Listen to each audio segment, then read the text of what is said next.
Tonight, we're going somewhere quiet, peaceful, isolated.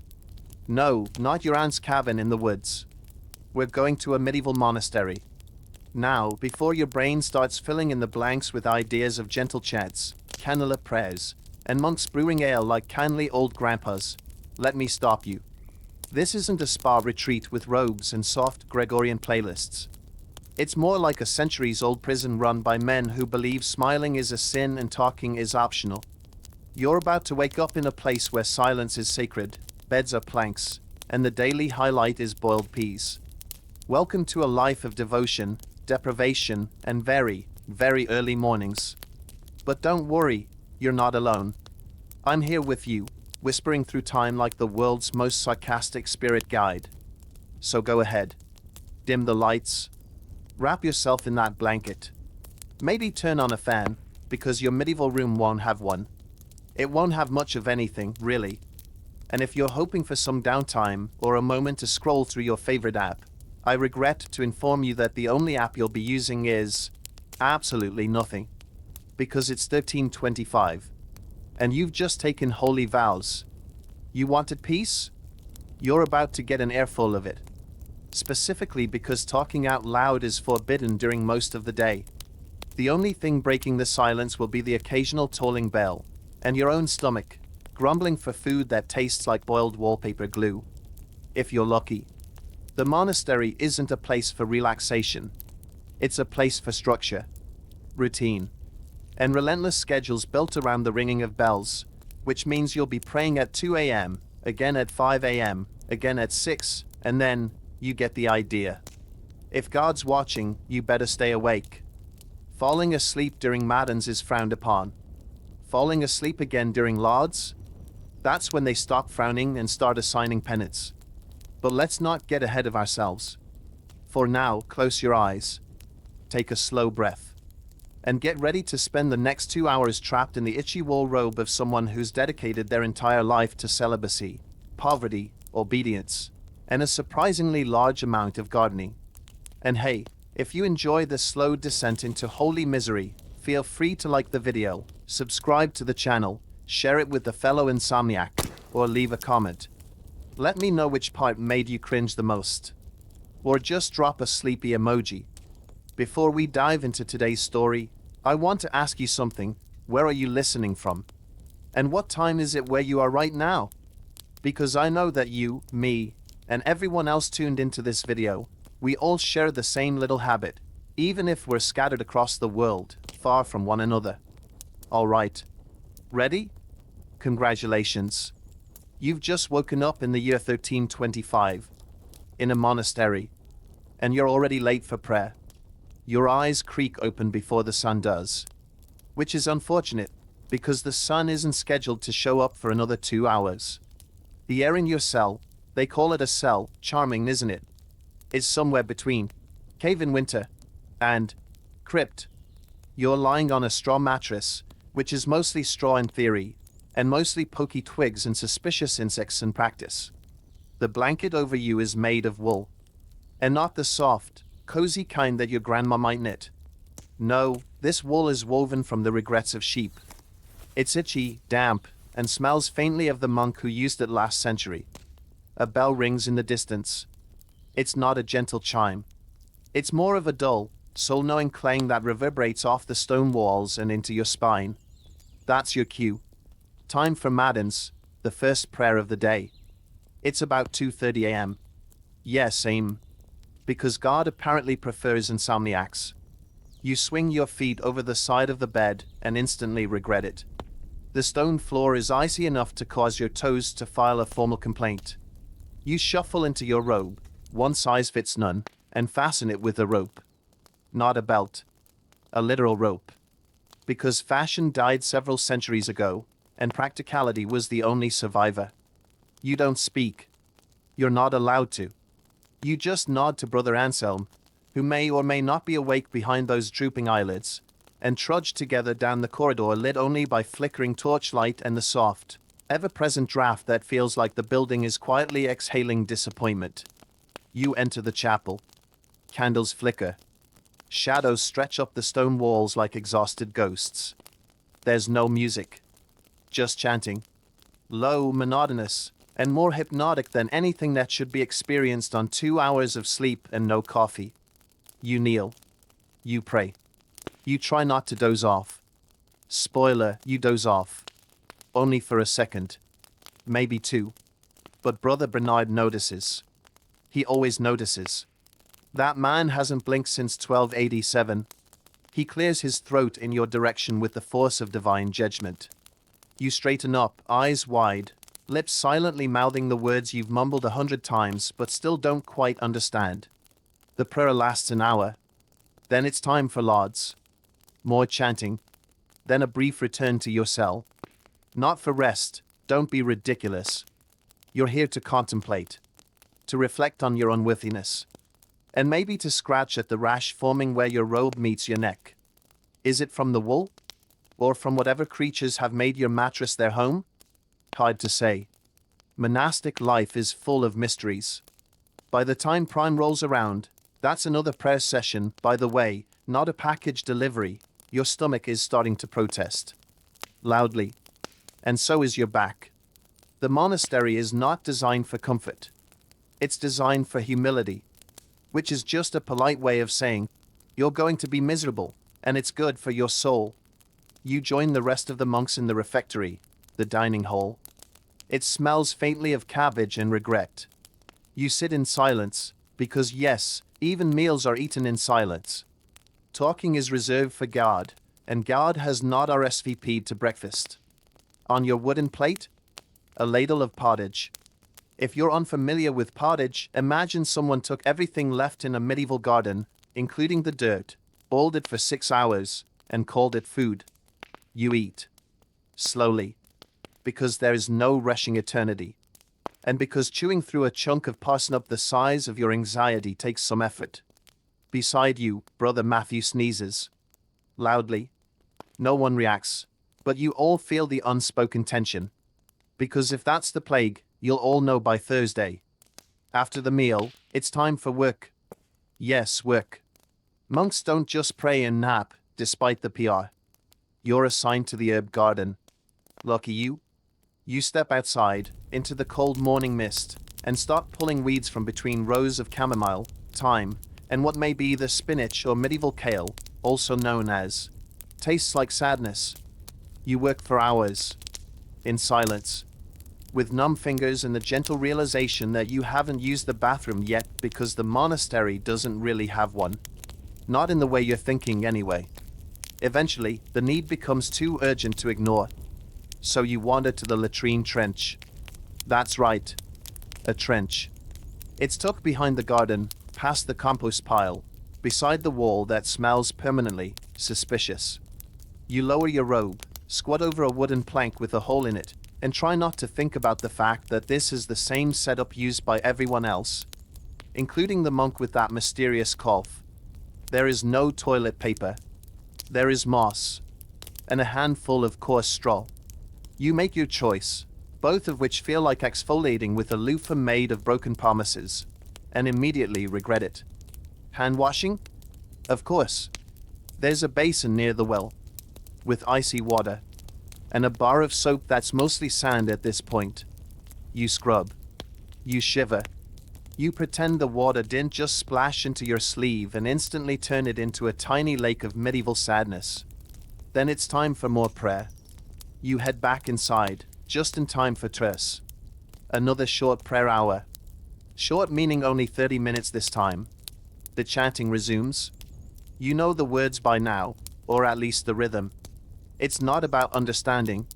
It's about submission. Your knees creak with every bow. Your back is already tight from the gardening. And your stomach? It's considering mutiny. Because that meal was basically warm water with roots in it. Mid-morning comes, and with it, manual labor. Again. The monastery runs on monk power. And you, dear listener, are monk labor. Today's task? Copying manuscripts. You're led into the scriptorium, the room where books are painstakingly copied by hand. You're handed a quill, a pot of ink, and a sheet of parchment that smells faintly of goat. You sit at a wooden desk. It's crooked. The bench is worse. And the only light is a shaft of sunlight slicing through a high, narrow window, unless it's cloudy. In which case, good luck. You copy. Carefully. Each letter a tiny, exacting act of devotion. One mistake, and you start over. Misspell a Latin word, and you're back to square one. And Latin, as it turns out, is a cruel language full of silent letters and judgment. You don't speak, but you think loudly. About your past life. About coffee. About mattresses with springs. About not having to ask permission to pee. The bell rings again. Sext. That's not what it sounds like. It's another prayer. You drag yourself to the chapel. Again. The stone under your knees feels even harder now. The candles burn lower. Your mind wanders. You fantasize about lunch, despite suspecting it will be exactly the same as breakfast. You're right. More pottage. This time, slightly colder. You slurp it down under the watchful eye of the abbot, who seems to be able to sense joy and crush it at the molecular level. Outside, the sun, yes, it does exist, begins to shine faintly on the grey stone walls. The monastery may look serene, picturesque even, but your body is sore, your stomach empty, your soul slightly dented, and your conversational skills rusting away like the hinges on the chapel doors. You haven't laughed in 10 hours. You haven't spoken in 12. You haven't pooped in comfort, ever. And it's only midday. Back in the fields. This time, it's hauling buckets of water from the well. The bucket is wooden, heavy, and the well is deep enough that your back develops philosophical thoughts about gravity. You trudge to the garden, pour, return. Repeat. Over and over. Until your arms are noodles and your robe is damp with sweat and dirt. But you dare not remove it. Modesty, remember? Also, your undertunic hasn't been washed in weeks, and you'd rather not assault Brother Thomas with whatever fumes that might unleash. Around you, the garden hums with bees and quiet grumbling. Not from the monks. Just your stomach again. It started communicating through well-sown levels of groaning, but you pretend not to hear it. Just like everyone else. And speaking of everyone else, let's talk about your brothers in faith. Brother Gerald, for example, hasn't bathed since the last feast of Saint Bathilda. That was 2 months ago. He insists water is for crops, not flesh. He smells like pickled onions wrapped in damp wool. Then there's Brother Howard, young, pious, and already developing the classic monastic hunch. He chants like an angel, but the man has a gaze that could turn wine back into water. Don't slouch near him, or breathe loudly, or exist, really, but you try. Because that's what monastic life is. Trying, failing, repenting, repeating. You get an hour of free time in the late afternoon. What do? You sit on a wooden bench beneath a bare tree and read a psalter. Not because you love psalters, but because it's the only book you're allowed. You try to focus on the words, but your eyelids are lead. You catch yourself drifting. Sleep? How dare you? You snap awake just in time to join Vespers. Another prayer. The chapel again. Your knees groan like old floorboards. Your robe smells like turnip and despair. The light outside has softened into gold. The birds sing, though no one here seems to acknowledge them. Joy is not part of the curriculum. Dinner comes after Vespers. Exciting, right? Wrong. It's boiled barley with a side of regret. And silence. Always silence. You eat while a designated reader, today it's Brother Cadfael, recites aloud from the roll of Saint Benedict. His voice is dry. His delivery drier. You try to focus, but your barley is clumping into a doughy sadness at the back of your throat. Still, you finish. Wasting food is sinful. Even if it tastes like sadness soup with texture. Compline follows. That's the final prayer of the day. Your knees, once again, meet cold stone. You chant. You reflect. You yawn, silently. God forbid Brother Bernard hears that. Then, finally, it's bedtime. You shuffle back to your cell. blow out your candle, lie on your itchy straw mat, pull the slightly damp wool blanket over your aching body, and you sigh. A deep, tired sigh. Because you survived the day. And guess what? You get to do it all again tomorrow. The night is quiet. Too quiet. No traffic. No humming appliances. Just the distant creak of timber beams settling in the cold, and the occasional groan from Brother Ambrose's cell, who is clearly having another dream about fire and eternal judgment. He talks in his sleep, in Latin no less, which, under other circumstances, might be impressive. But at this hour, it just makes you wish walls were thicker. You shift under your blanket. Scratch at your leg. Something just moved down there. A flea? A beetle? A tiny cursed spirit? Who knows? All are equally plausible. Eventually you fall asleep. Briefly. Because at precisely 2:30 a.m., the bell tolls again. Clang. Clang. Clang. Congratulations. You are now in day 2 of your holy house arrest. You sit up. Your back screams. Your legs resist. But the role of Saint Benedict does not care. The role wants you in the chapel, kneeling, eyes closed, voice raised, even if your soul is currently trying to crawl out your ears and flee back to the 21st century. Matins begins. Same chants.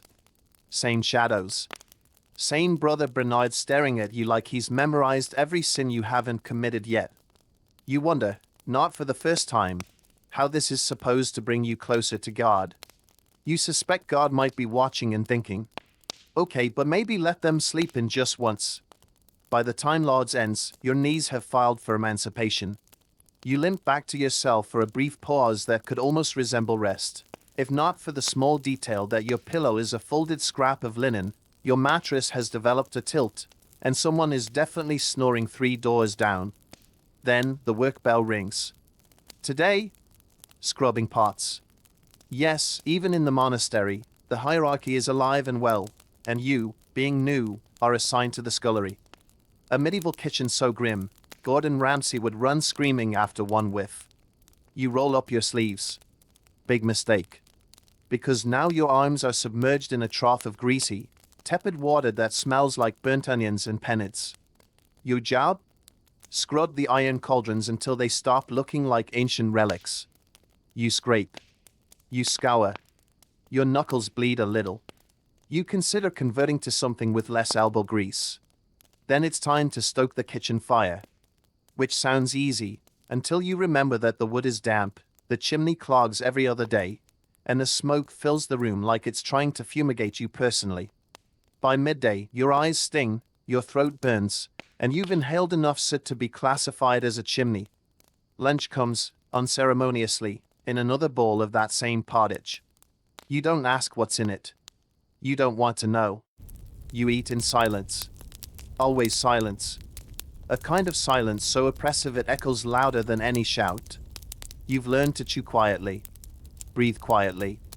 Think quietly. Because even your thoughts now feel like they need permission. This afternoon, you're sent to the cloister walk. It sounds lovely, right? Peaceful. Elegant. Like something out of a romantic painting. Except you're not strolling. You're scrubbing. With a cloth that feels like sandpaper, you kneel and clean the stone path beneath the arched columns. One slab at a time. Slowly. Reverently. While your knees begin their second round of open rebellion. You're not allowed to hum. Or mutter. Or sigh. You just scrub. And somewhere in the middle of this numbing monotony, you begin to reflect. Not by choice, but because your brain has run out of other stimuli.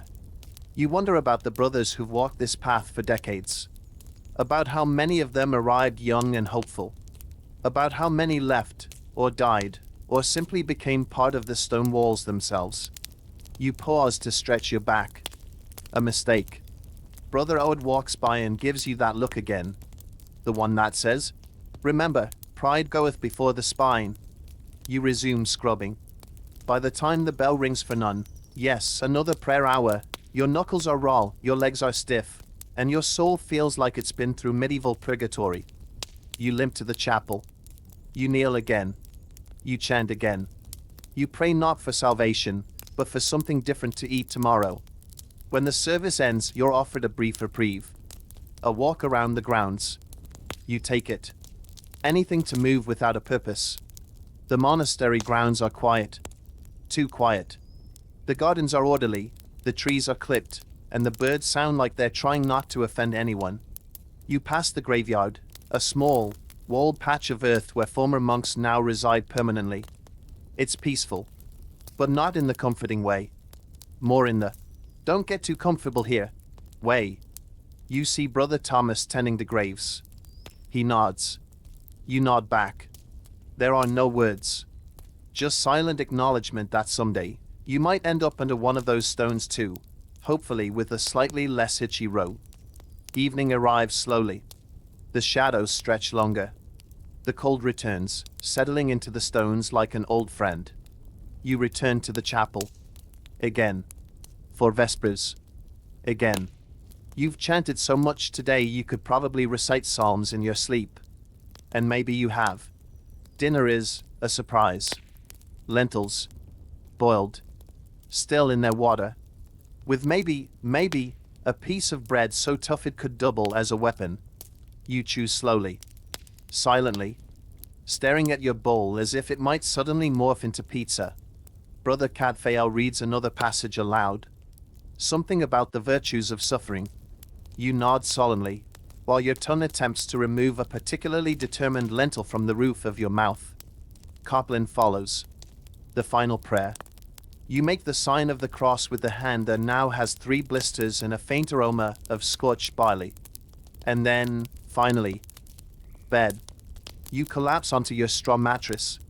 No pillow. No fan. No Spotify sleep playlist. Just the sound of your own breath, and the quiet sobbing of your lumbar region. Sleep doesn't come easily.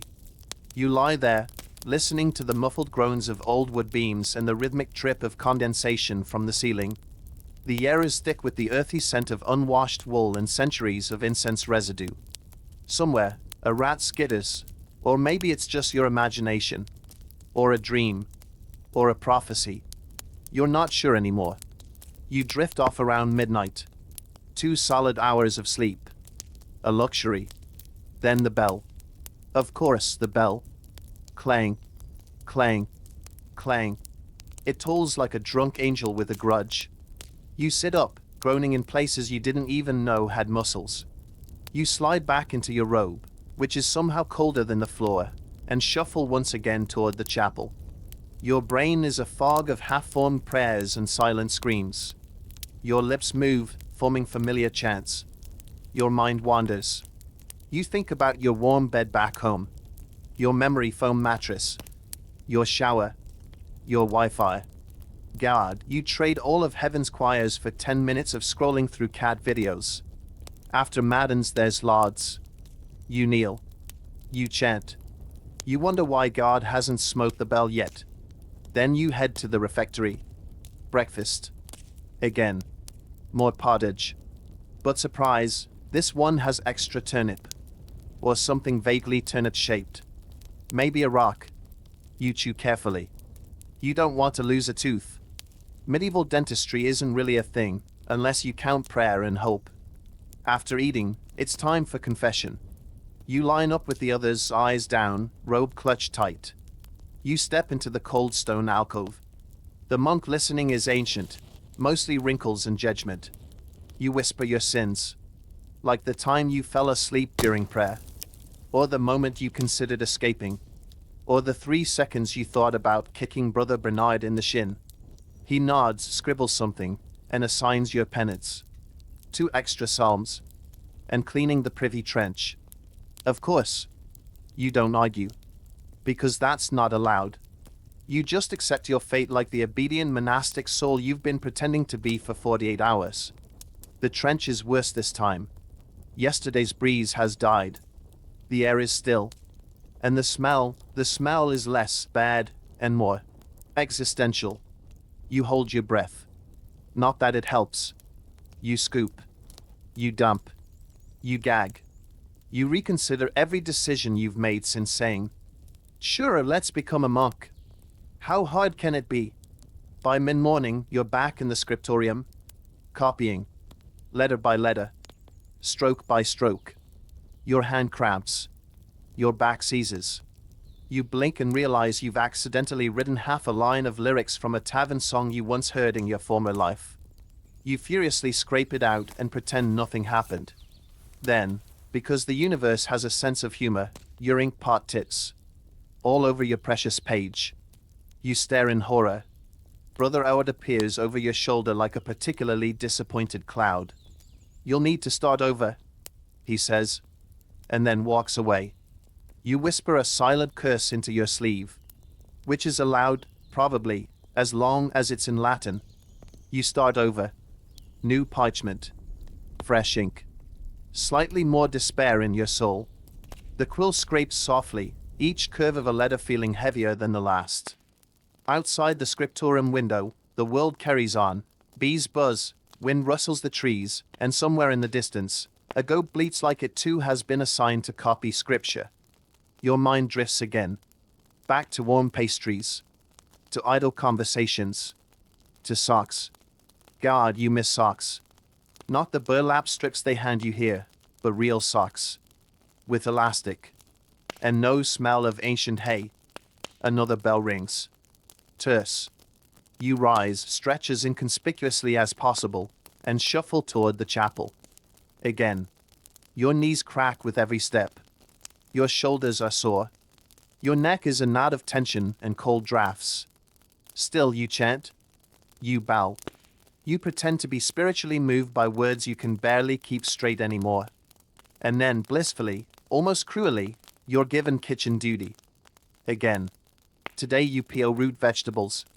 There are so many roots here. Parsnips. Beets. Turnips. One thing that might be a carrot but is probably just a very determined rock. You peel in silence, occasionally exchanging weary glances with Brother Godric, who looks like a man halfway through a staring contest with his own mortality. Lunch comes. More pottage. You're starting to suspect there's only one pot in this monastery, and no one's washed it in years. This time, it's thin. Watery. But it has leaks. Sort of. You chew slowly, savoring each barely cooked strand like it's the last leaf on earth. After lunch, you're allowed into the library. This feels promising. Until you realize most of the books are chained to the shelves, written in Latin, and cover topics like theological reflections on the minor sins of sheep. You pick one at random and spend 30 minutes pretending to read while secretly just enjoying sitting on something that isn't damp or made of stone. Brother Cadfael finds you. You look idle, he says with the warmth of a tax audit.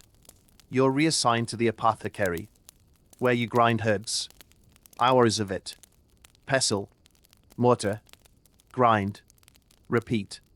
The smell is overwhelming. Lavender, sage, and something sharp that stings your nostrils and makes your vision blur. You sneeze. Once. Twice. A third time. Brother Apothecary doesn't flinch. He's seen worse.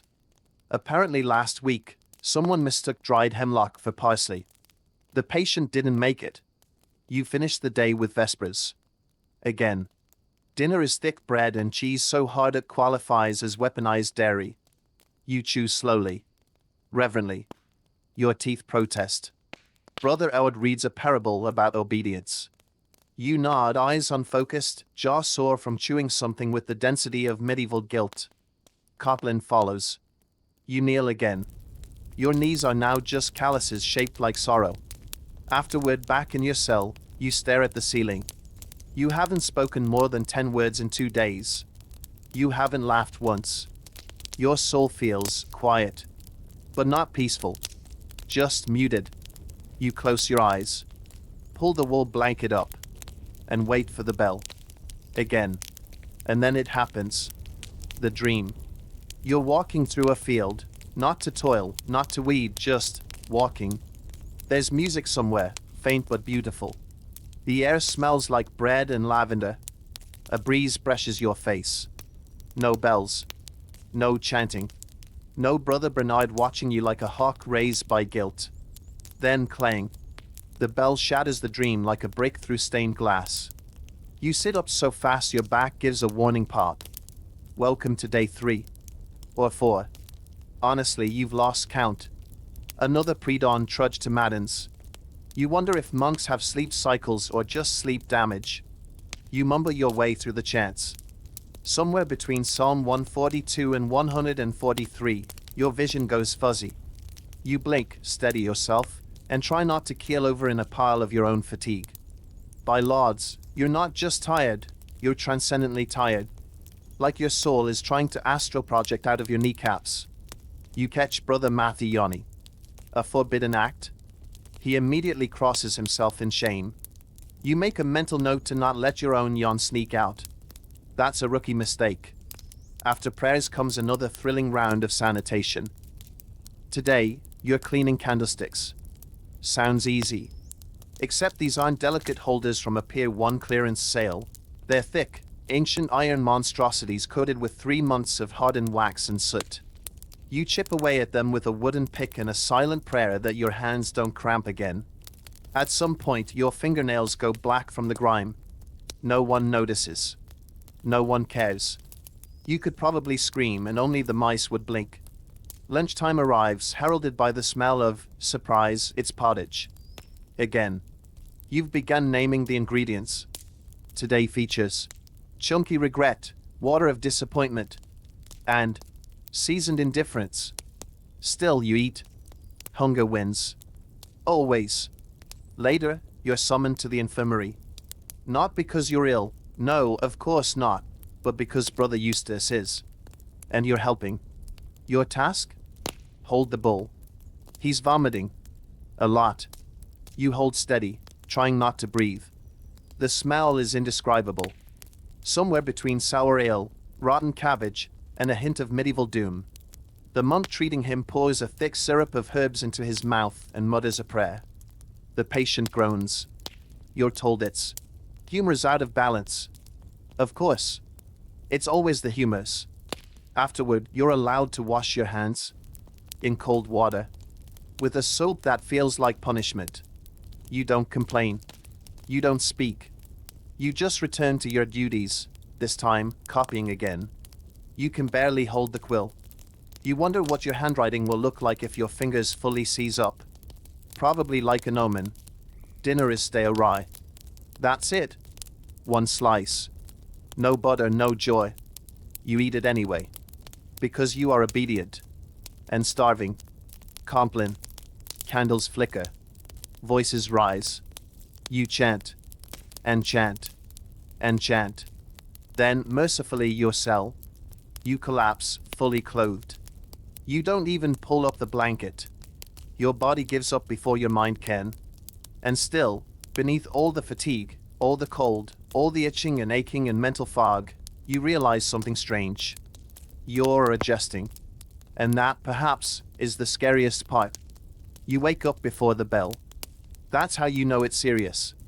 Your internal clock has been rewired. No alarm needed. Just a whisper of cold air and the familiar ache in your spine, and your brain says, it's time. Like a trained dog, but sadder. More monastic. You rise in the dark. Pull on your robe. Step into your sandals. One of them has a hole now. You can feel the grit from the stone floor seeping in. You shuffle to the chapel and kneel. The cold presses into your bones like a prayer you didn't ask for. The candles flicker, casting shadows shaped like regrets. The usual chants begin. You join them, your voice barely a murmur. Brother Bernard watches. As always, you're convinced he doesn't sleep. He just folds himself into a shadow at night and waits. After Maddens and Lauds, you head to the refectory. You've stopped expecting variety. You don't even look down at the bull anymore. You just eat. Automatically. Like a medieval vending machine. Today, your assignment is laundry. There's no washer. No dryer.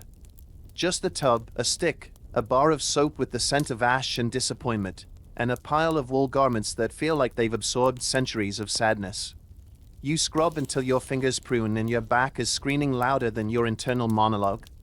Then it's time to rinse. In the river. Yes, the actual river. It's cold. You wade in, teeth clenched, holding your hem above your knees like a scandalized duchess. You rinse the robes while your own legs go numb. A fish stares at you. You stare back. You both question your life choices. Once done, you trudge back to the monastery, soaked to the knees and colder than any human should be without dying. You hang the clothes on a line. One slips off. You chase it. The wind mocks you. Brother Cadfael passes by. You seem winded, he says deadpan. You resist the urge to baptize him involuntarily. Prayer comes next. Of course. You kneel, dripping wet, and chant with chattering teeth. At this point, you're not even sure if the prayers are doing anything, but they sure are filling time. You've begun to think of them like ambient medieval music. Lunch. Guess what? Barley again. Someone tried to spice it. They failed. You chew dutifully while the appointed reader mumbles something about humility and sacrifice. The monks nod, heads bowed, as if they haven't all thought about faking a pilgrimage just to escape for 3 days. Afternoon labor today involves sweeping the cloisters. Again. The wind blows your efforts into the next county. You keep sweeping anyway. You've stopped asking questions. You just obey. Even when the task is Sisyphean. Even when your hands blister. Even when your mind begs for something, anything, different. By Compline, you're running on fumes and blind faith. You chant. You kneel. You cross yourself. You sigh. And then you lie in bed. Not because it's comfortable, but because it's the only horizontal surface where no one is watching you. You stare at the ceiling.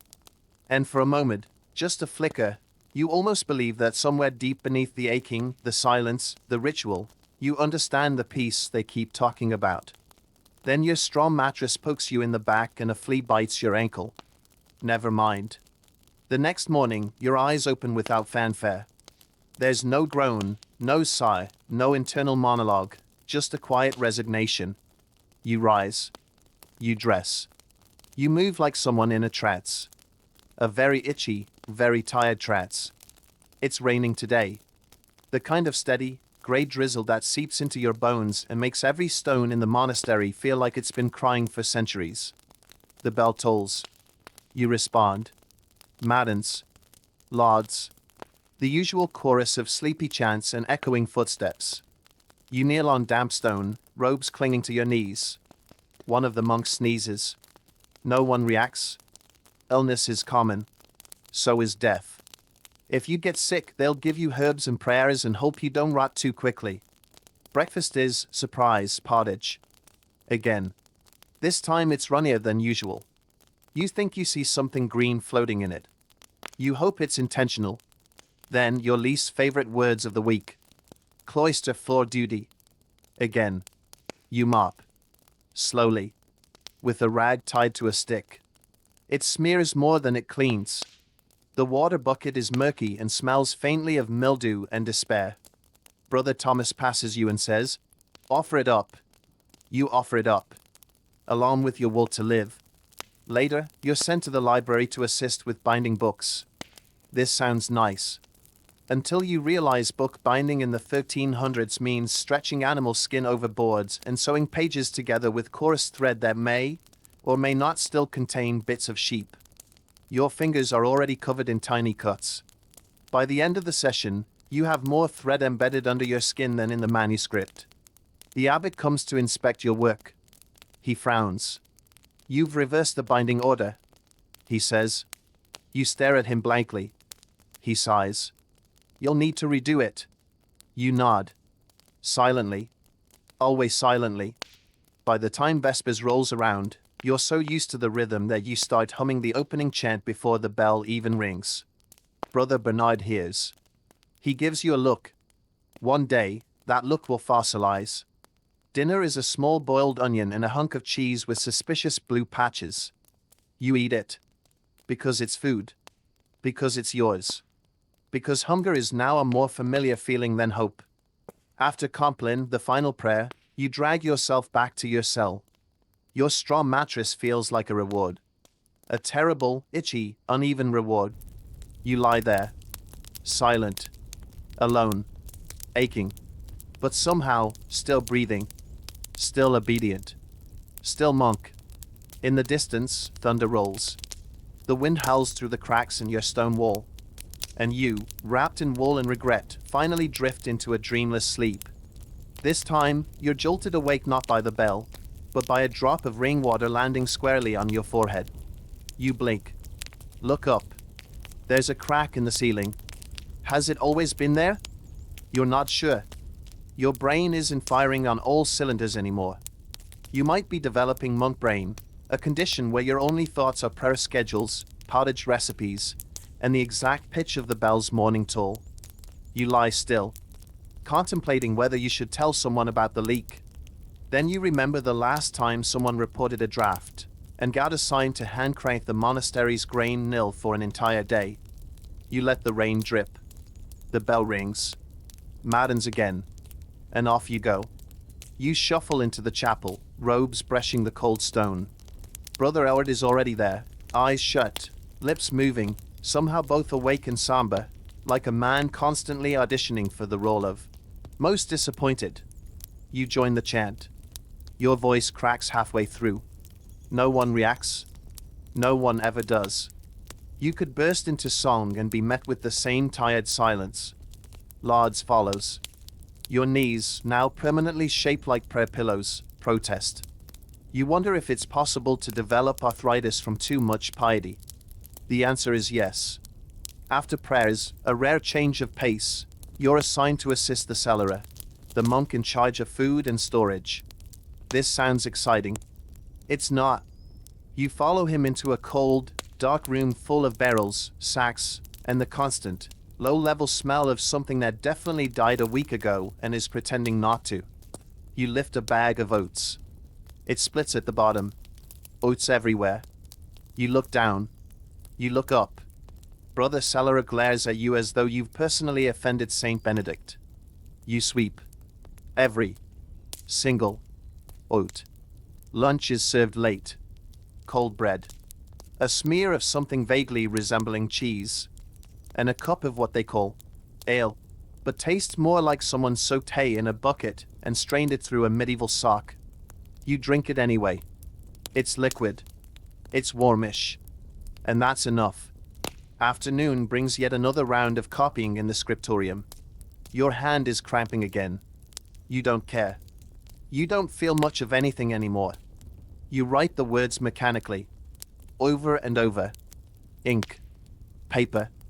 Correction. Repeat. A fly lands on your hand. You don't sweat it. You just let it sit there.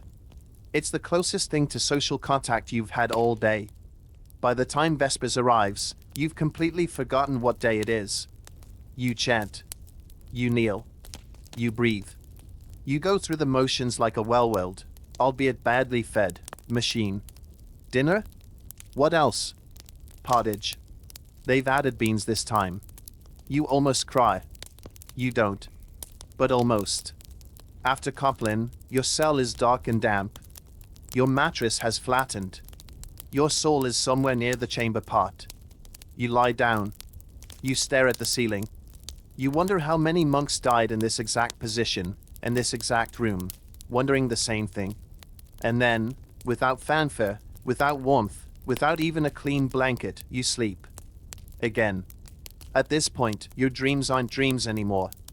They're just reruns of your daily routine, slightly more absurd. Last night, you dreamt you were late to Lauds and had to chant while being chased by a goose wearing the abbot's robe. You woke up muttering Psalm 62 and sweating. Your body aches in all the usual places. Shoulders. Knees. A dull throb in your lower back that now feels like an old roommate you didn't invite but can't get rid of. You rise. It's automatic now. Robes on. Sandals. To the chapel. You don't even need the bell anymore. Your bones do the job just fine. Manons and lauds blur together. Same Latin. Same faces. Same faint hope that someone would drop something loud just to disrupt the monotony. No one does. You've started to recognize the candles by smell. That one near the altar? Brent beeswax with a note of desperation. The one beside Brother Bernard? Smells like judgment. After prayers, your name is called. You're to assist with receiving guests. Guests? Actual humans from outside? It's true. A nobleman and his steward have arrived.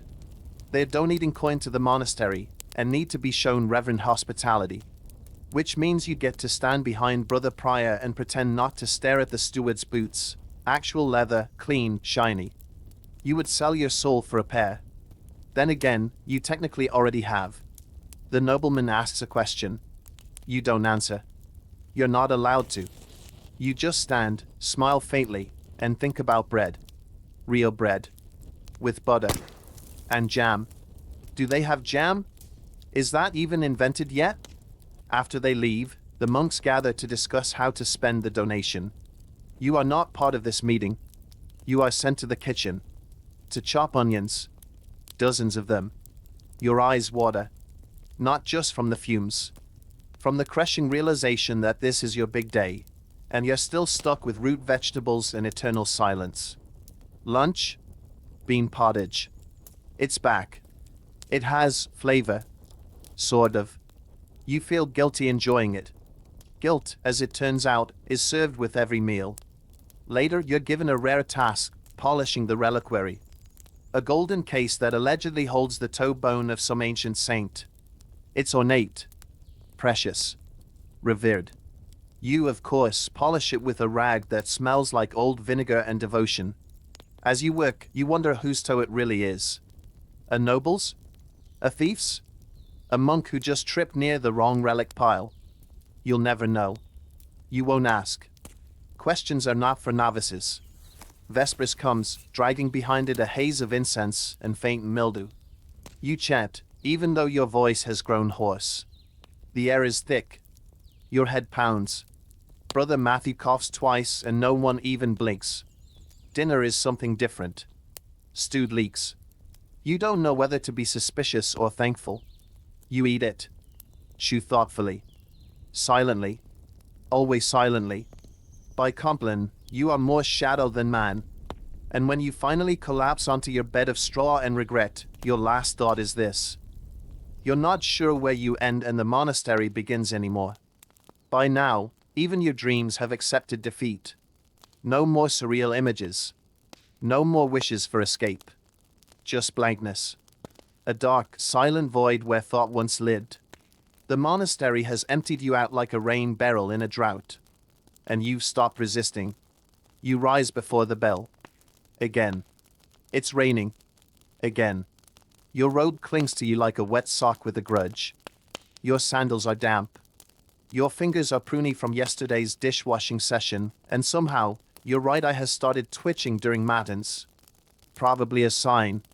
Probably ignored. The candles flicker. The chants begin. You join in, a monotone hum echoing from the pit of your soul. After prayers, Brother Prior selects you for gatekeeping duty. You sit in a tiny wooden booth near the monastery's outer wall, watching fog roll across the fields. No one speaks to you. Nothing happens. A squirrel runs past. That's your highlight for the hour. Then someone knocks. You jump. A traveler. Dusty, soaked, and muttering something about a pilgrimage. You call for the guest master. The man is brought in, fed some broth, given a bed of hay. You, meanwhile, are assigned to clean his feet. Yes. His feet. He's been walking for miles. In shoes that smell like fermented compost. You kneel. Scrub. Try not to vomit. The guest mumbles something about Saint Cuthbert appearing to him in a dream. You nod solemnly while wondering if Cuthbert mentioned hygiene. Afterwards, your hands reek. You wash them in vinegar. Then again in well water. It doesn't help. The smell has sunk in, spiritually. You skip your midday break to help patch the garden fence. It collapsed in the wind last night.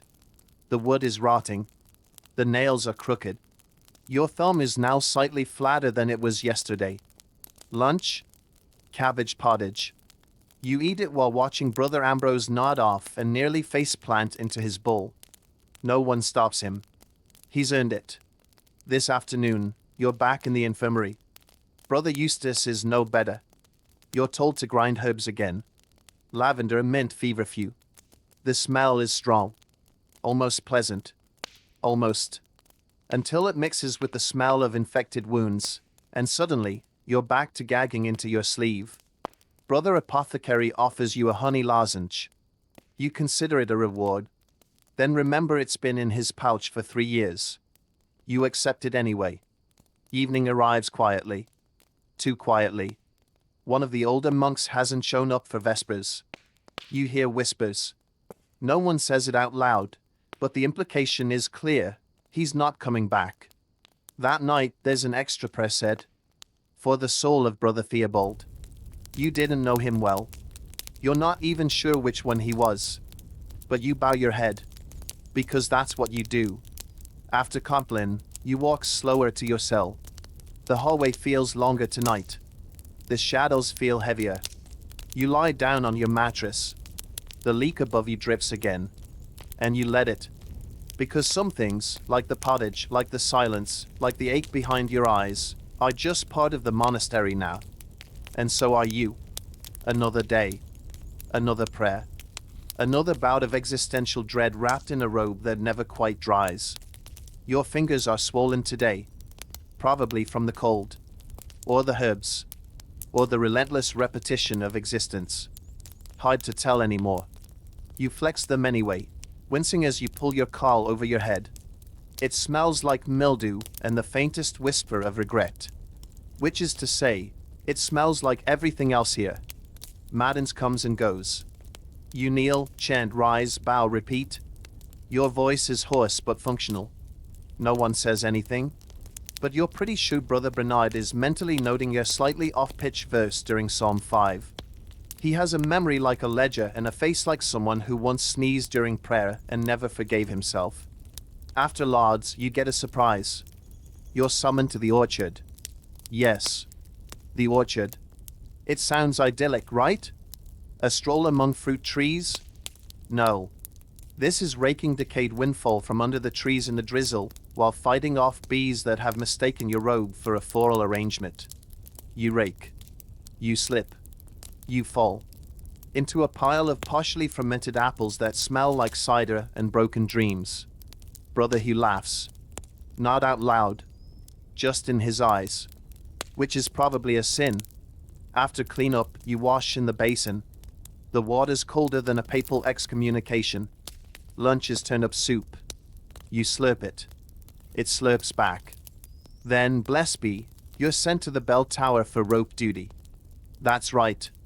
You're ringing the bell today. They hand you the rope. You pull. It resists. You pull again. It gives, then jerks your shoulder like a righteous punch from St. Peter himself.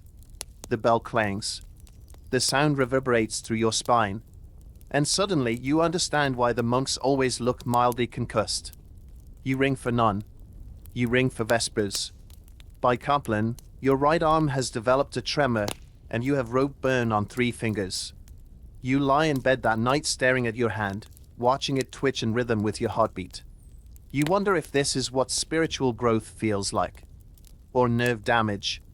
The moonlight slips through the slatted window. Soft. Cold. Still. You hear Brother Ambrose coughing again. It's worse now. Wet. Rattling. No one mentions it. No one will. Not until he's too weak to kneel. Or breathe. Or chant. You pull the blanket tighter. It doesn't help. Not against the chill. Not against the creeping thought that someday, soon, someone will be saying prayers over your bed, while your own body lies still, a permanent part of this quiet, crumbling rhythm. You close your eyes. And let the silence take you. You awaken not to the bell, not to Brother Ambrose's wheezing, not to the cold, but to silence. Real silence. No footsteps. No chants. No shifting of robes. Just a dead, hollow quiet that feels wrong. You sit up, heart slow, unsure if you've overslept, or if the world ended and no one told you. Then, faintly, the bell. But it's late. Whoever rang it was behind schedule. which, in monastery time, is borderline apocalyptic.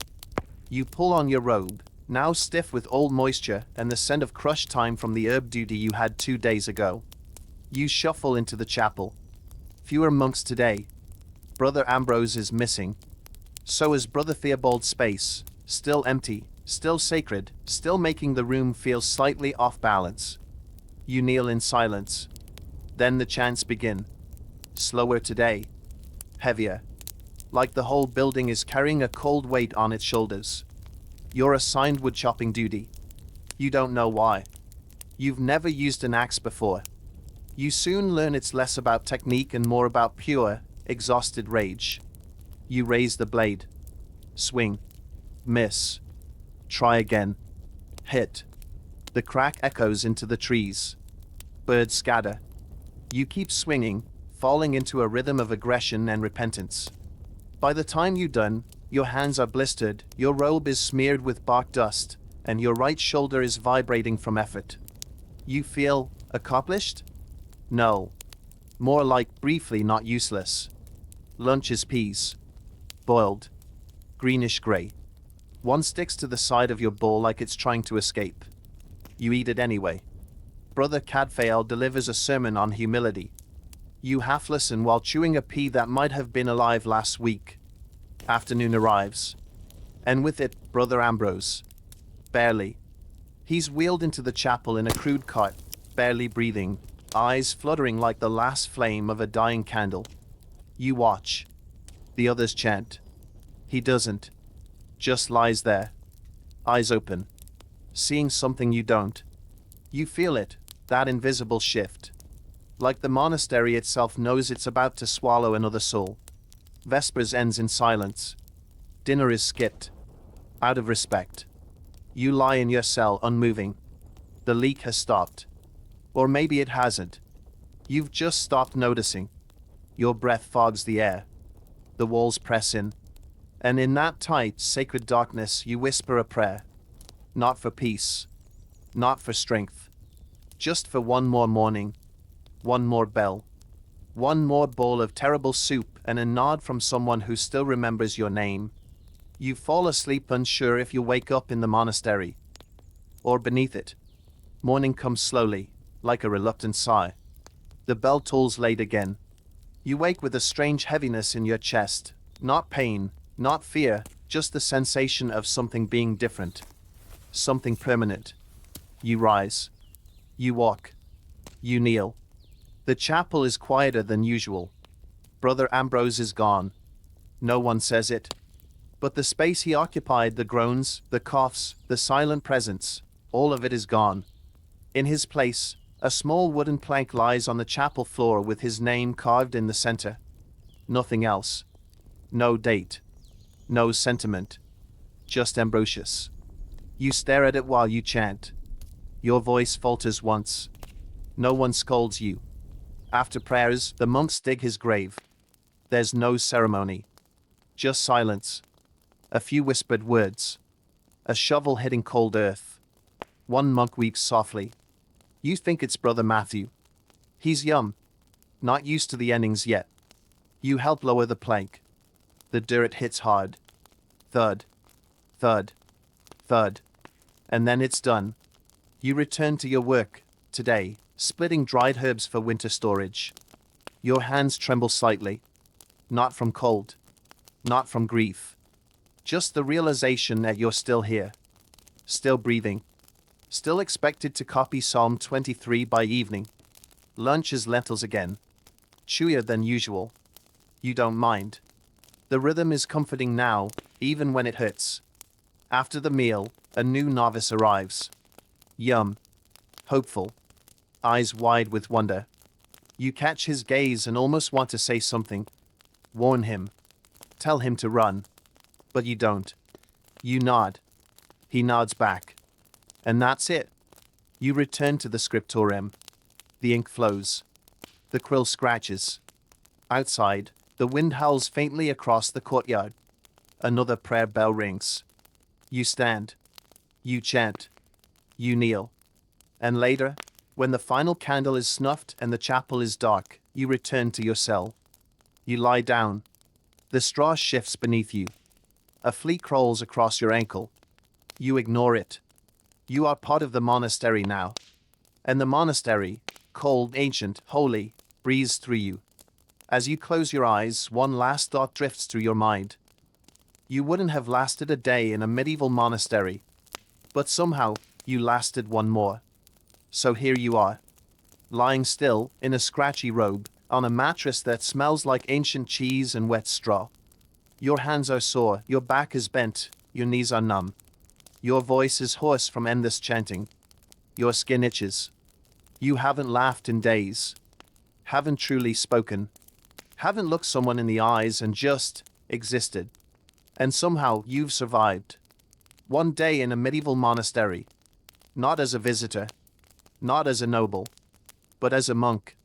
A silent servant of routine and ritual. You rose in darkness. You prayed when you wanted to sleep. You ate what barely passed for food. You worked until your body ached and your mind dulled.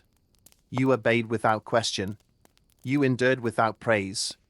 You watched others fade and disappear, one by one, without ceremony, without tears. You were humble. You were devout. You were invisible. And that was the point. There were no weekends.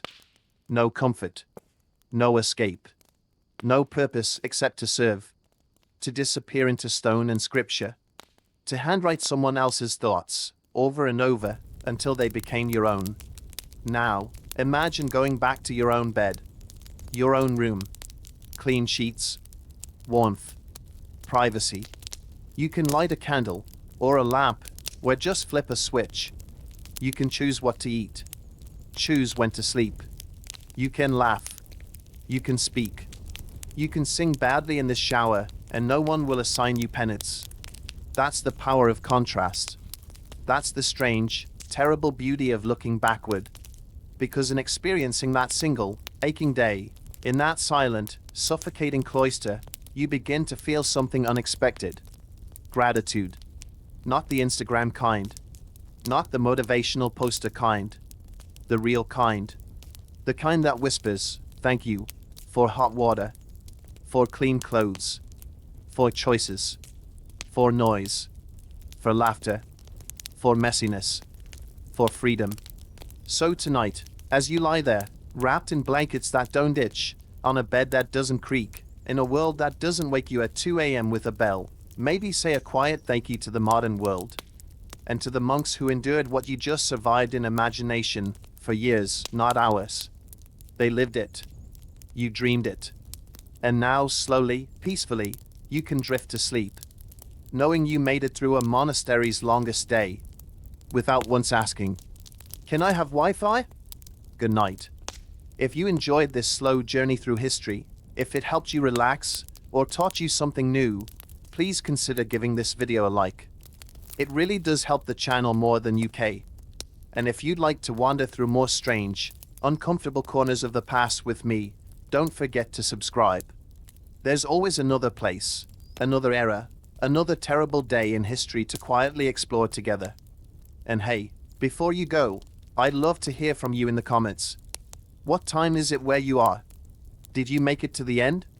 Which part made you most grateful for modern life? Thank you for being here. Sleep well.